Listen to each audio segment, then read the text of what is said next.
வாழ்க நலத்துடன். இன்னைக்கு வந்து டே 62ங்க. இன்னைக்கு பார்த்தீங்கன்னா 2 சப்பாத்தி, 2 முட்டை, அதுக்கப்புறம் வந்து பிளெயின் கறி குழம்பு தாங்க சாப்பிட்டோம். இப்போ வந்து நம்ம வீட்டுக்கு வந்து கெஸ்ட் வந்துட்டாங்க அப்படின்னா வந்து நம்ம ஒரு சில டைம் கறி எடுக்கிறப்ப வந்து நமக்கு பத்துமோ பத்தாதோ நமக்கு வந்து ஒரு சின்ன பயம் வந்து லேடீஸ்க்கு எப்பயுமே இருக்கும். ஸோ எப்பயுமே நம்ம என்ன பண்ணுவோம்னா, வந்த கெஸ்ட் வந்து நல்லா கவனிக்கணும். அவங்க மன நிறைவா நல்லா சந்தோஷமா சாப்பிடணும் அப்படின்னு நினைப்போம். அவங்க சாப்பிட்டத பார்த்தே வந்து நம்மளுக்கு அது பெரிய சந்தோஷமா இருக்குங்க.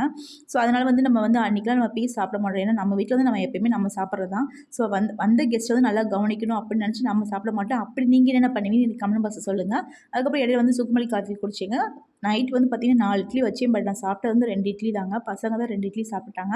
ஸோ அதுக்கு தொட்டுக்கும் கறி குழம்பு தாங்க வச்சு சாப்பிட்டேன். நீங்கள் இன்னைக்கு என்னென்ன சாப்பிட்டீங்க கண்டிப்பாக கமெண்ட் பாக்ஸில் சொல்லுங்கள். உங்களுக்கு இந்த வீடியோ பிடிச்சிச்சுன்னா ஒரு சின்ன லைக்கும் ஷேரும் பண்ணுங்கள். நீங்கள் பண்ணுற ஒவ்வொரு சின்ன லைக்கும் ஷேரும் எனக்கு அவ்வளோ சந்தோஷத்தையும் மோட்டிவேஷன் கொடுக்குங்க.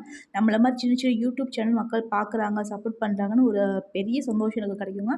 ஸோ முடிஞ்ச ஒரு சின்ன லைக்கும் ஷேரும் கண்டிப்பாக மறக்காமல் பண்ணுங்கள். வாழ்க வளத்துடன்.